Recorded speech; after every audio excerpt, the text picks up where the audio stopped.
Yeni videoda xoş gördük. Deməli, bu videoda isə OTK-nın 20 aprel keçirdiyi 10-cu sinif üçün olan sınavın izahını verəcəm. Birinci sualda verib ki, Python dilində yazılmış kod icrası nəticəsində rom ifadəsi neçə dəfə çap olunar? Rom da else qolunda verib. Yəni, nə vaxt ki, şərt ödənməyəcək, dövrün daxilində onda rom sözünü çapa verəcək. I-nin qiymətləri 0-dan len aya qədər dəyişir. Len A-nı hesablasaq, yəni simvol elementlərin sayıdır da 1, 2, 3, 4, 5, 6 alırıq. Onda i-nin qiymətləri 0-dan 6-ya qədər dəyişir. Təbii ki, 6-nın özünü götürmür. İndi i-nin birinci qiyməti 0 olduqda şərt verib ki, B-də 0-cı element böyükdürmü, A-da 0-cı elementdən. İndeksləyək. Hər iki siyahını bu formada indeksləyirəm. Deməli, A-da 0-cı, B-də 0-cı element 11-dir, A-da 0-cı element isə 8-dir. Bəli, şərt ödənir. Amma ənd olduqda gərək iki tərəf də ödənsin ki, şərt doğru olsun. Ona görə digərini də yoxlayıram. Bəs A-da 0-cı element nida bərabərlik fərqidir deməkdir. Yəni, fərqidirmi 8-dən? A-da 0-cı element 8-dir. 8 8-dən fərqi deyil. Və bir tərəf yox alınıbsa, deməli şərt ödənmir. Onda if ödənməyibsə, əks halda rom ifadəsini çapa verir. Yəni, bir dəfə çap olunur. Növbəti dəfə, ikinci dəfə, yəni i-nin qiyməti 1 olur. İndi i 1 olduqda bu dəfə belə alınır da. B-də birinci element böyükdürmü? A-da birinci elementdən i-nin yerinə 1 yazmışıq. B-də birinci element 6-dır, A-da birinci element 9-dur. 6 böyükdürmü 9-dan? Xeyr, heç o biri tərəfi yoxlamağa ehtiyac yoxdur. Yəni, bir tərəf ödənmirsə, deməli şərt doğru deyil. Onda əks halda rom ifadəsi ikinci dəfə çap olunur. I-nin sonra qiyməti 2 olur və B-də ikinci element 7 böyükdürmü A-da ikinci elementdən, yəni ondan. Yenə şərt ödənmir, yenə bu tərəf heç yoxlamıram, yenə rom ifadəsi çap olunur. Sonra dördüncü dəfə i-nin qiyməti 3 olduqda B-də üçüncü element 8-dir. Böyükdürmü A-da üçüncü elementdən birdən? Hə. İndi o biri tərəfi də yoxluyum. Bəs A-da üçüncü element fərqidirmi 8-dən? A-da üçüncü element 1-ə düşür, 1 də 8-dən fərqidir. Hə, burada artıq hə cavabı alıbsa, onda ram ifadəsi çap olunur. Yəni, bizdən romu soruşduğuna görə götürmürük. 5-ci dəfə i-nin qiyməti 4 olur. i 4 olduqda B-də 4-cü element 9, böyükdürmü A-da 4-cü element 8-dən? Hə. Və yenə əndi yoxlayıram. Bəs A-da 4-cü element fərqidirmi 8-dən? A-da 4-cü element isə 8-dir. 8 fərqidirmi 8-dən? Xeyr. O bir tərəfdə yox almışıqsa yenə şərt ödənmir. Əks halda rom ifadəsi 4-cü dəfə çap olunur.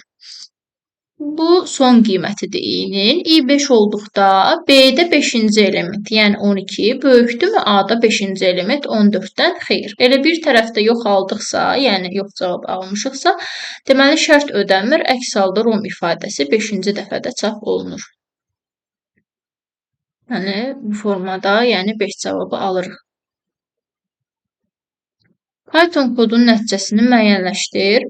I-nin qiymətləri 0-dan len aya qədər dəyişir. 1, 2, 3, 4, 5, 6, 7 olur.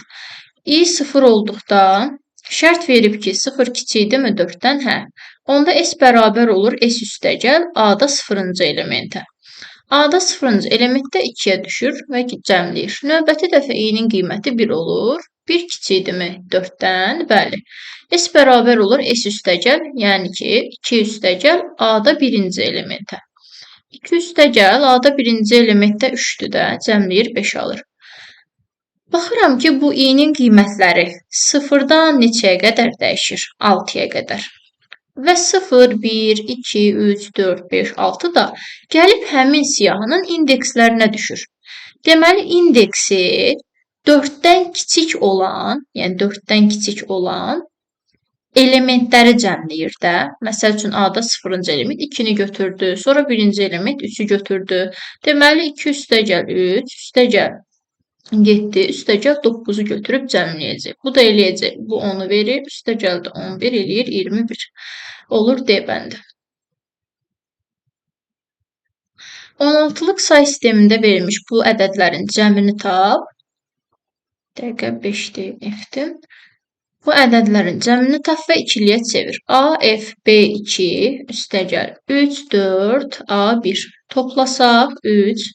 B-nin üstünə A gələndə 10 üstəgəl 11, 21 eləyir. 21 16-lıq da yoxdur. 16-ya böləndə qalıb 5 düşür. Bu 5-i yazıram, 1 yadda. F 15-dir. Üstünə 4 gələndə 19, 1 yadda ilə 20 alıram. 20 16-lıq da yoxdur, bir dəfə düşür. Qalıq eləyir 4. 4 yazıram, yenə 1 yadda. A 10-dur, üstünə 3 gələndə 13, 1 yadda ilə də 14 alıram. 14 var 16-lıq da 7. Aldığım bu ədədi də deməli çevirirəm ikiliyə. 8, 4, 2, 1 qaydası ilə bu ədədi həmin rəqəmlərin cəm formasında göstərirəm və Y 14-dür. Bunlardan 8, 4, bir də 2-ni cəmləsəm 14 alaram. Həmin ədədlərə 1, digərlərinə 0 yazıram. 4-ü də bir dənə 4 ilə alaram. 4-ə 1 yazıram, qalanlarına 0. 5-i 4 ilə 1-in cəmi ilə alaram, qalanlarına 0. 3-ü də 2 ilə 1-in cəmi ilə alaram, qalanlarına 0. Deməli 3 dənə 1, 3 dənə 1 ilə başlayan lazımdır bizə. Bunları çıxdım. Sonra da 2 dənə 0. Onda 2 dənə 0-dırsa bu gedəcək. Baxaq düzdürmü? Sonra 1000, 1000, sonra 101, 0, 0, 1, 1. Bəli, B variantı alınır. Deməli, sonra 64. Aşağıdakı qrafa əsasən A təpəsindən N təpəsinə Y-dən keçmədən neçə yolla getmək olar? Y-dən keçmədən deyirsə, Y-yə gələn və çıxan yolları burada bağlayırıq. Y-yə gələn yol budur. Bir də B-dən gəlir yol. Bu yolların ikisini bağladım. Y-yə gələnlər bunlardır, Y-dən çıxanlar da bunlardır. Qalanları adi qaydada hesablanacaq. Yəni, məsəl üçün, bu yol gəlir, Y-dən keçmir və yaxud da bu yol gəlir. Bilirik ki, yolların sayını tapanda da A-dan çıxan tillərin üstünə 1 yazıram. C-yə 1 gəlibsə özündən 1 çıxır, B-yə 1 gəlibsə 1 çıxır. D-yə gələnləri toplasam, üstlərini 2 alıram, çıxan tillərə də 2 yazıram. F-ə 2 gəlibsə özündən də 2 çıxacaq. G-yə 4 gəlibsə 4 çıxacaq hər tərəfə. N-ə deməli 6 gəlibsə 6 çıxacaq, elə 4 gəlibsə 4 də çıxacaq. Deməli 4, 6, 10, o da 4. 14 dənə deməli yolla getmək olar Y-dən keçmədən. Sonra verilmiş kodun icrasından sonra ekrana hansı ifadə çıxacaq? Replace bilirik ki, əvəz eləyir. Yəni, harada ə varsa, onları Y ilə əvəz eləyir. Bu böyük əyə dəymirik, çünki o başqa simvoldur da. Balaca ə-nin yerinə E yazır. Sonra, deməli, L, H, yerdə qalanı. Ə-nin yerinə yenə E yazır, 2 dənə də Q. Böyük bundan sonra hələ var. B nöqtə upper yazılıb. Yəni ki, bütün simvolları böyük hərfə çevirəcəyik. Yəni, əvəzləyəndən sonra bütün hərflər böyük hərflə yazılmalıdır. Bu formada. Bunları çıxdım, bunu çıxdım. Deməli, ələr də olmamalıdır, E olmalıdır da. Olur Y variantı. Kodun icrasından sonra B-nin qiymətini tap. Deməli, C 9-dur. C 3 verib, üzr istəyirəm. 3, yəni bərabərdirmi 9-a? Xeyr. Onda C-ni 1.5 vahid artırır. 3-ün üstünə 1.5 alınır, 4.5. B bərabərdir, B vuraq 2-yə. 2-ni 2-yə vurur, alır 4. Geri qayıdır əvvələ. İndi 4.5 bərabərdirmi 9-a? Yox. C-ni 1.5 vahid yenə artırır, olur 6. Deməli, B olur 4 vur 2, 8-ə. Üçüncü dəfə C bərabərdirmi 9-a? 6 bərabərdirmi 9-a? Xeyr. C-ni 1.5 artırsam 7.5, B-ni 2 dəfə artırsam 16. 7.5 bərabərdirmi 9-a? Yox. Yenə C-ni 1.5 artırsam 9 alıram. B isə 2 dəfə artırsam 32 alıram. 9 bərabərdirmi 9-a? Hə cavabı alıb dövrdən çıxıram. B-nin son qiyməti də 32 olur. Kod işə düşdüyü zaman hansı ədəd ekrana çıxar? 7 fərqlidirmi 2-dən? Bəli. Onda S bərabər S vuraq 2. 1-i 2-yə vurub 2 alır. D bərabər D çıxaq 1, 7 çıx 1, 6 alıram. Əvvələ qayıdır. D fərqidirmi 2-dən? Bəli, onda S-i 2 dəfə artırır. 2 idi, 4 olur. 1 çıxır, D-dən 5 qalır. 5 fərqidirmi 2-dən? Hə, S-i yenə 2 dəfə artırır. 8 alır, D-dən 1 çıxır, 4 qalır. 4 fərqidirmi 2-dən? Hə, S-i 2 dəfə artırır, 16 alır, D olur 3. 5-ci dəfə 3 fərqidirmi 2-dən? Hə, S-i 2 dəfə artırır, 32 olur, D-dən 1 çıxır, 2 alır. Bir də qaydanda əvvələ 2 fərqidirmi 2-dən? Yox, cavabı alıb dövrdən çıxırıq. Burada S-in qiymətini soruşursa olur 32. Yuxarı qayda. Cavid adlı bir tələbə müəlliminin Nəsimi haqqında dediklərinə qulaq asır və s. Hələ cümləni tam oxumayım. Deyilənləri nəzərə alaraq informasiya prosesləri hansı ardıcıllıqla icra olunur? Deməli, tələbə müəllimin dediklərinə qulaq asırsa, o dediklərini hələ ki toplayır da. Düzdürmü? Əslində elə buradan da bilinir ki, toplamadır. Qulaq asır, Nəsimi ilə bağlı araşdırma aparmaq qərarına gəlir. Və əvvəlcə müəllimi bu barədə ona bir PDF göndərir. Daha sonra Cavid bu PDF-dəki məlumatları olduğu kimi dəftərinə yazır. Olduğu kimi dəftərə yazırsa, deməli onda saxlayır dəftərində. Bir dəqiqə. Deyilən nəzərə alan informasiya prosesləri hansılardır? Əvvəlcə müəllim bu barədə ona PDF göndərir. PDF göndərirsə, burada ötürülmə prosesi olub. Yəni bizdə demir ki, şagird üçün hansı proses baş verir və yaxud müəllim üçün. PDF göndərirsə ötürülmə var. Sonra Cavid bu PDF-dəki məlumatları dəftərinə yazırsa, saxlayır, amma düz gəlməyəcək axı. Qoy yenidən oxuyaq, ola bilər nə isə qaçırdım. Nəsimi haqqında dediklərinə qulaq asır və Nəsimi ilə bağlı araşdırma aparmaq qərarına gəlir. Və əvvəlcə müəllimi bu barədə ona PDF göndərir.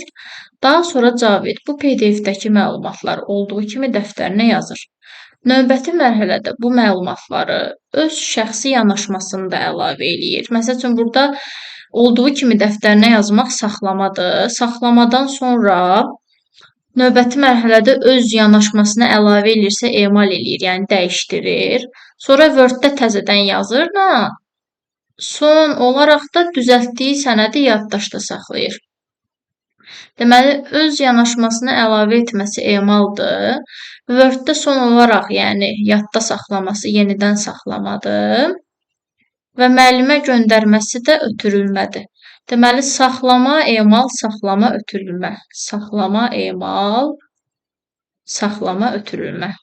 Saxlama, emal, saxlama, ötürülmə. Buna uyğun gəlir. Ötürülmə də yəqin ki, bu Nəsimi ilə, yəni müəllimin Cavidə PDF göndərilməsi ötürülmə kimi götürülüb. Mən burada toplamanı götürdüm, ancaq o ilə düz gəlmir.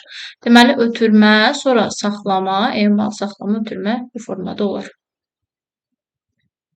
Deyir, aşağıdakı tipdə bir kod verilib, icrasını tap. Int A tam tipə çevirsək 5 alırıq. Str B, B-in təzədən sətir tipinə çevirir, dırnaqda 5 alır. C vur 4. Deməli, C-ni, yəni dırnaqda 5-i 4-ə vuranda ədəd qədər sətir qaytarır. Ədəd qədər sətir qaytarır. Printdə dırnağı atıb çapa verir.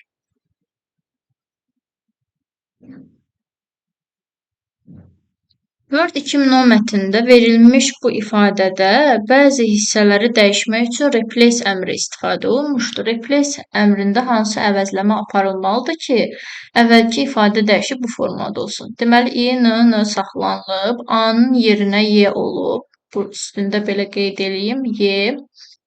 Sonra tam da oxunmur, b-nin yerində deyəsən n-dır. Sonra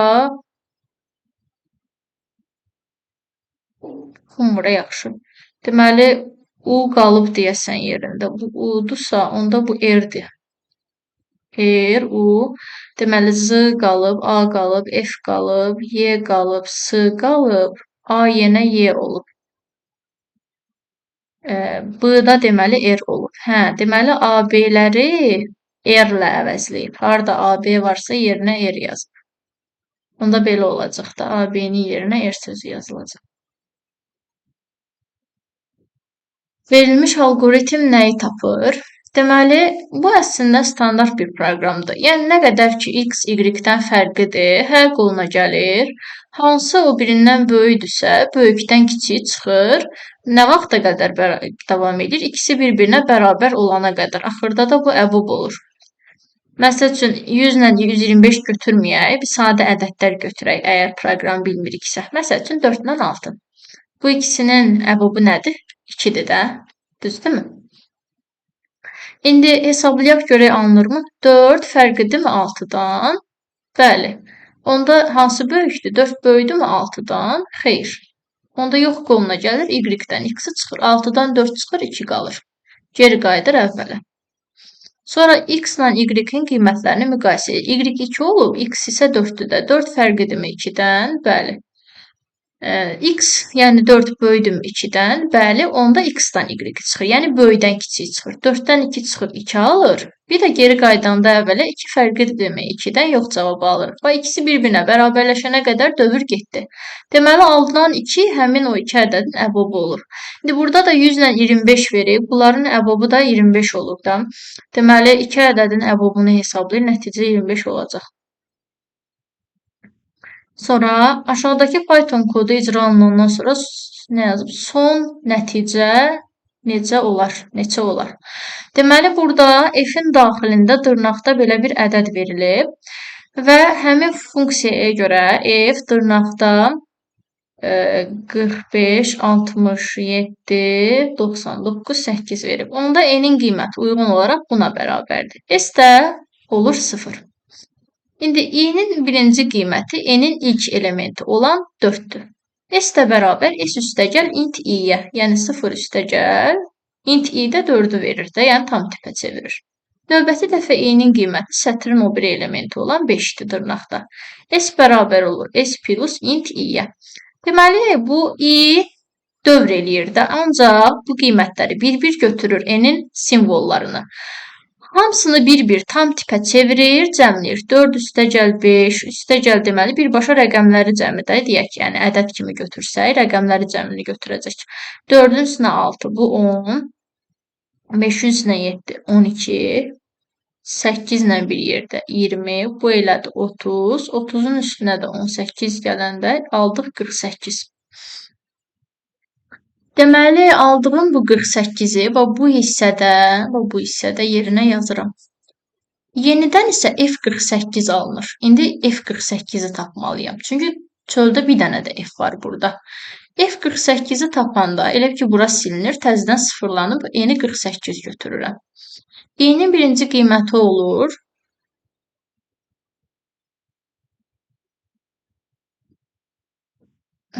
Burada deməli 48-i ki almışdıq biz axırıncı. Return S-ə görə 48-i yenidən sətr tipinə çevirir. Dırnaqda 48-i geri qaytarır bu funksiyaya. Ona görə bunun yerinə dırnaqda 48 yazıram.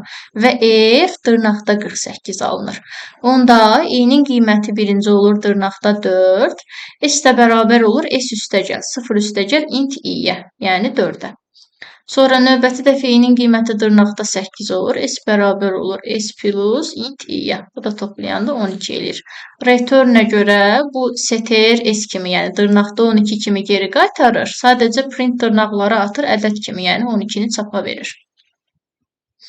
Verilənlər bazasında əməkdaşlar cədvəli verilib. Cinsi qadın deməli hansı sətirlərdir? 3-dür, 5-dir, 6-dır. And yazaq.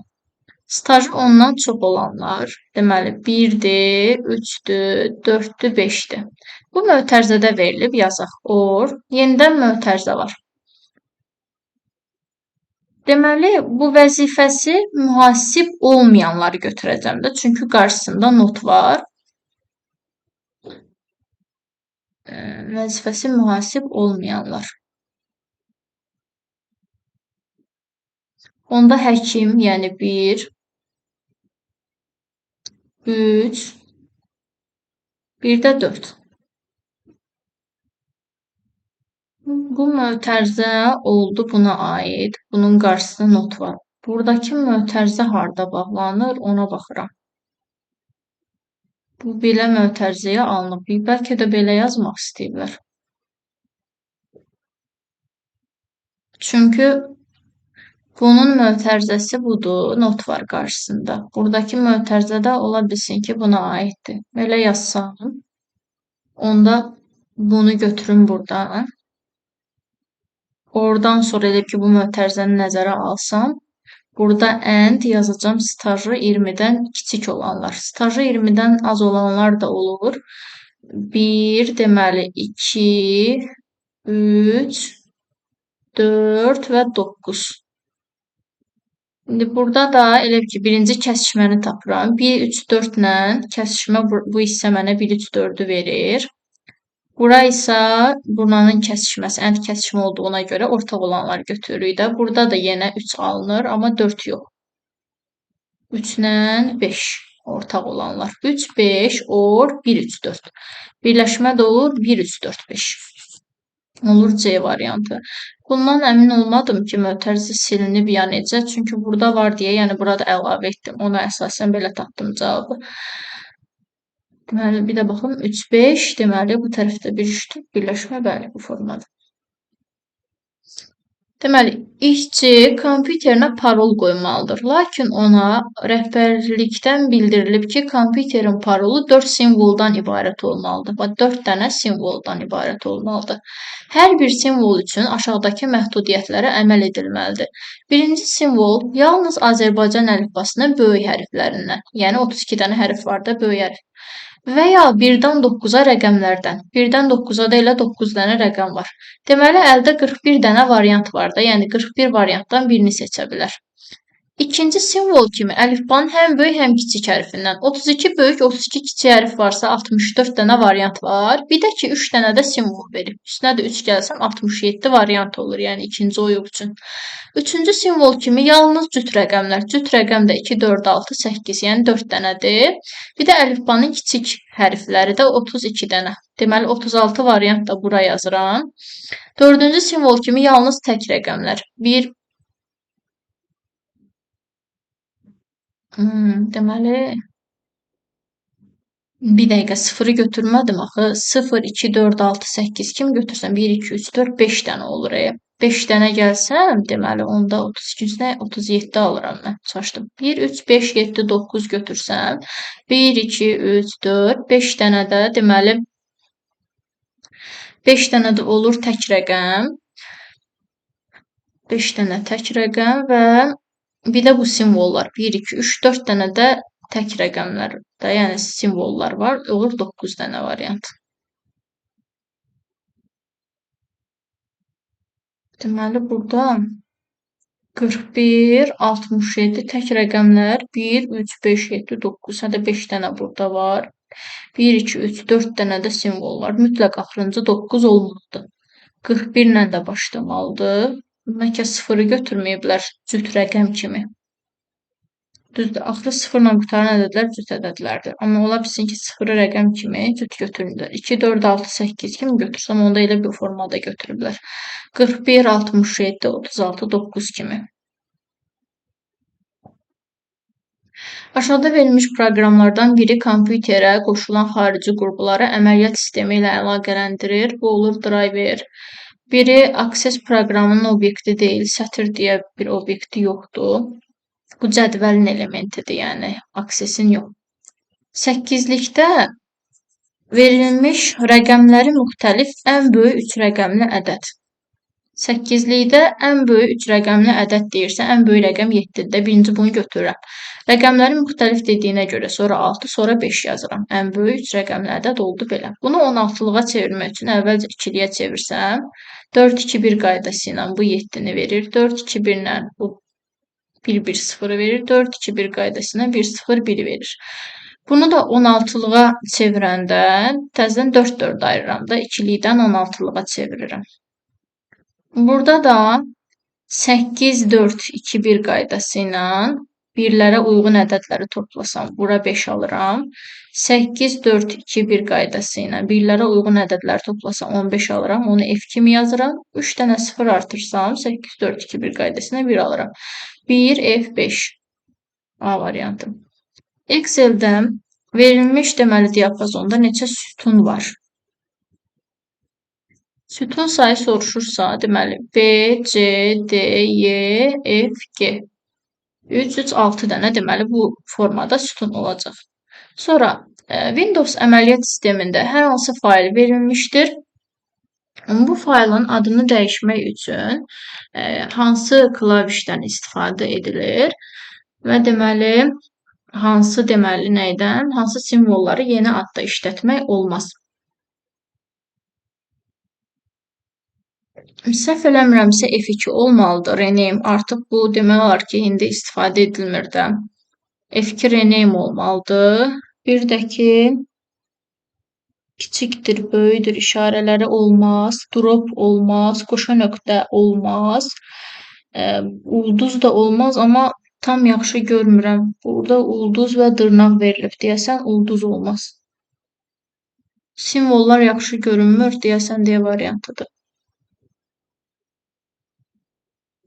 Excel-də D5 xanasına dollar F7 çıxaq Y dollar 5 üstəgəl 6 düsturu yazılıb. Bunu B1-ə köçürsən hansı düstur alınır? D-dən B-yə deməli geri gedir də. C, B 2 sütun. 5-dən 4-ə də 4 sətr azalır. Onda dolları F-ə görə saxlayıram. Yəni sonra 7-dən də 4 sətr çıxsam qalır 3. Y-dən 2 sütun əvvələ. Deməli B, C-yə düşür. Dollara görə 5-i saxlayıram. Bir də 6 qalır. F3 çıxaq C5. F3 çıxaq C5. Üstəgəl 6. Üstəgəldə çıxdı. Deyəsən burada üstəgəldir. Üstəgəldirsə onda bu da üstəgəl olur. D olacaq bu variant. CD qurulusunun həcmi nə qədərdir? 600-700 MB arası dəyişir. 25 səhifəli sənədin 8-ci səhifəsində plus 20 yazısı yazılıbsa, düzdür 28 eləyir, amma 25 səhifəli sənəddirsə 25-də dayanacaqdır. Ondan o tərəfə gedə bilməz. 256 rəngli palitrada qurulmuş təsvirin piksel sayı eyni qalmaq şərti ilə bu rəngli palitraya keçsə həcmi neçə dəfə artar? Bilirik ki, rəng sayından yox, rəng dərinliyindən asılıdır şəklin həcmi. 256 rəngli palitradırsa rəng dərinliyi 8 bitdir. 65536-dırsa rəng dərinliyi 16 bit. 8 bitdən 16 bitə keçibsə 2 dəfə artıb onda. Yəni rəng dərinliyi 2 dəfə artıbsa həcmi də 2 dəfə artıb elə. Düz mütənasib asılıdır. Kompüterin sərt diski 6 kilobaytlıq klasterlərə bölünür və diskdə bu qədərlik səs, bu qədərlik mətin faylı verilib. Bütün fayllar birgə kompüterdə nə qədər yer tutar? Ayrı-ayrı tapıb, sonra deməli birlikdə toplamalıyıq. 2 kilobaytlıq səs faylını mən deməli 6 kilobaytlıq neçə dənə klasterə yazaram? Bircə dənə. Aldığım klaster sayını klasterin həcminə vursam, diskdəki həcmini 6 kilobayt alacam. Bir dənəsi 6 kilobayt yer tutursa, 3 dənəsi də 18 kilobayt yer tutur. Yəni əvvəldən 3-ü 2-yə vurub bölə bilmərəm. Səhvdir bu. Əvvəlcə birini tapıb, sonra deməli sayına vurmalıyam. 7 kilobaytlıq deməli mətin faylını 6 kilobaytlıq 2 dənə klasterə yazacam. Klaster sayını klasterin həcminə vursam, diskdəki həcmini 12 alacam.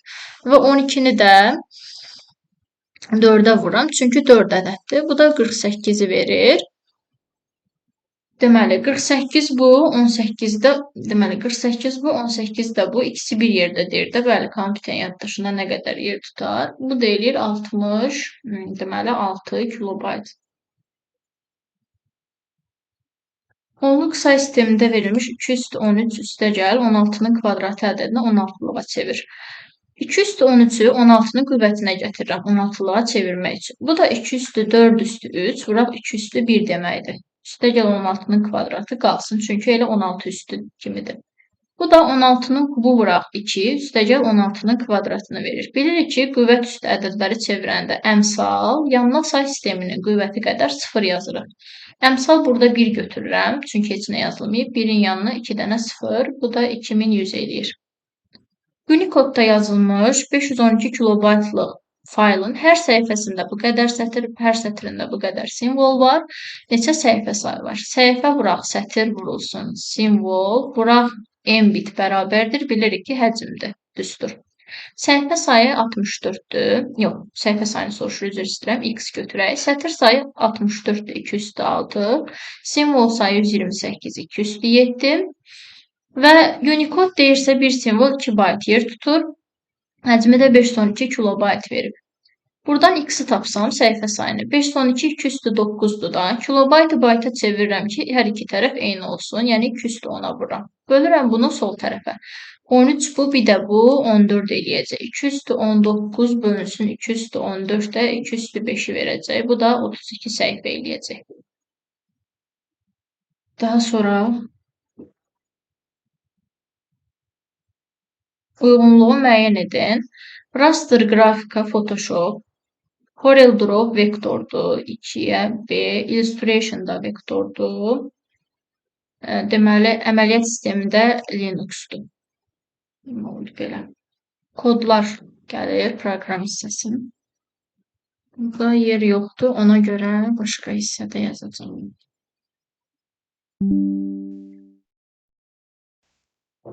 Deməli, Python dilində elə kod yazın ki, klaviaturadan daxil edilən tam ədədin. Deməli, bir dənə tam ədəd daxil edirik. N bərabərdir int inputla. Bu ədədi deyir 5 dəfə artır. N bərabərdir n vuraq 5.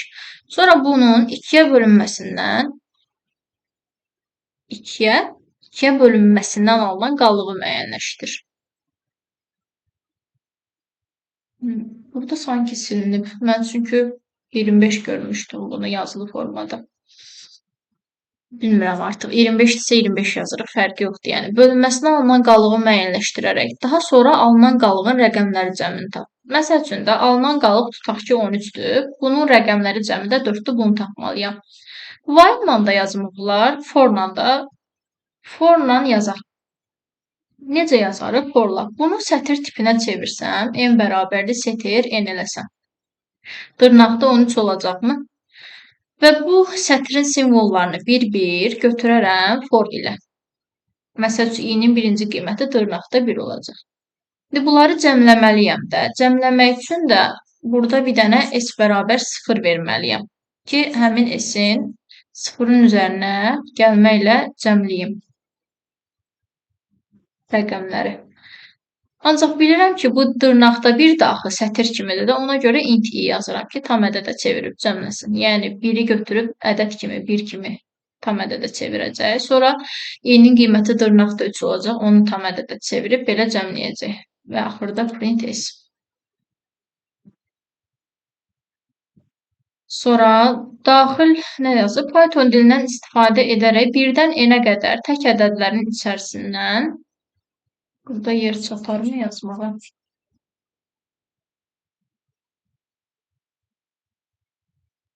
Python dilindən istifadə edib birdən n-ə kimi tək ədədlərin içərisindən 4-ə bölünəndə qalığı 3 olan ədədləri boş bir n siyahısına əlavə et.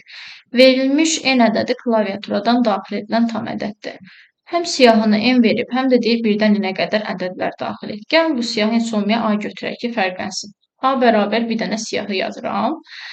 N-i də əvvəldən daxil edirəm int inputuna. Deyir ki, birdən n-ə qədər ədədlər daxil edilir. Yəni, bu düzgün deyil. Həm siyahını n götürüm, həm durub n-i əvvəldə daxil edeyim. Fərqli dəyişən verməlidir də burada.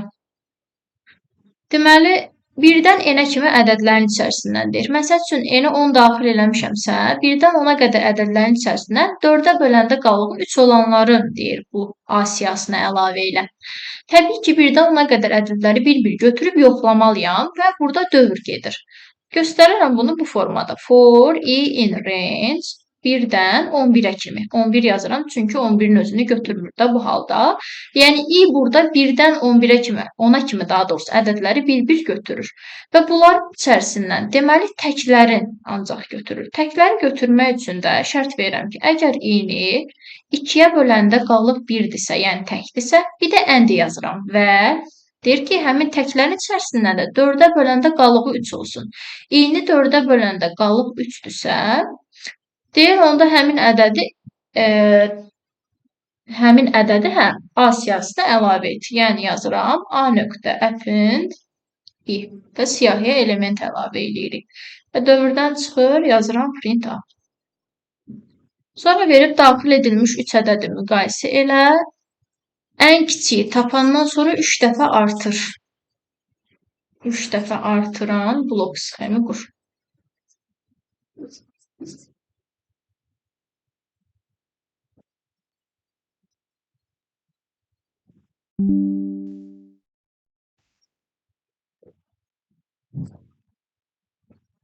Üç dənə ədəd daxil eləyirik əvvəldə. Başlanğıc çəkmədim. Bir dənə əvvəldə bir dənə başlanğıc çəkirik. Bundan sonra 3 dənə ədəd daxil edirəm. A, B, C formasında. Bu ədədlərdən ən kiçiyi müəyyənləşdirmək üçün şərt verirəm. Birinci A-nın kiçik olduğunu nəzərə alsam, şərti belə qoyuram ki, A kiçikdirsə B-dən və eyni zamanda bir dənə də şərt verirəm burada ki, A kiçikdirsə C-dən, həm A-dan da, yəni həm B-dən, həm C-dən kiçikdirsə, onda A kiçik sayılır da. Bu A-nı 3 dəfə artırıram. Yəni ən kiçik A olmuş olur. İndi fikirləşirəm ki, A B-dən kiçikdir, amma C-dən kiçik deyil də. Bu halda ən kiçik C olur. Çünki bir dənə fikir verək. Bu 4-dür, tutaq ki, bu da 5-dir də. 4 kiçikdirmi 5-dən? Hə. Amma bu 4-dür, bu 3-dür, tutaq ki. 4 kiçikdirmi 3-dən? Yox qoluna gəlir də. Onda ən kiçik C olur axı 3 arasında. Bu halda da n bərabərdir C vuraq 3 götürürəm. İndi A-nın kiçik halı getdi, qalır B-nin kiçik olması. Da A B-dən kiçik deyilsə, ya bərabərdir, ya da ki, B A-dan, yəni belə deyək də kiçik olur. B A-dan kiçikdirsə, əgər C-dən də kiçik olarsa, onda ən kiçik B olur da. Həm A-dan, həm C-dən kiçikdirsə, B kiçikdir. Onda B-ni 3 dəfə artırıram. Yox, əgər A-dan kiçikdir, amma C-dən kiçik deyil. Onda ən kiçik C-dir. Bax, buradakı kimi. Məsəl üçün, bu 5, bu 4 olsun. 5 kiçikdirmi 4-dən? Yox. Bəs 4 kiçikdirmi 3-dən? Yenə yox. Onda ən kiçik 3 olur da, yəni C. Bu halda da C-ni 3 dəfə artıram. Yəni, həm B-nin kiçik halını nəzərə aldım, həm A-nın, həm C-nin. Bunları bir qolda birləşdirirəm. Hansı qoldan gəlsə, M-i çapa verəcək. Axırda da bir dənə son bloku çəkirik.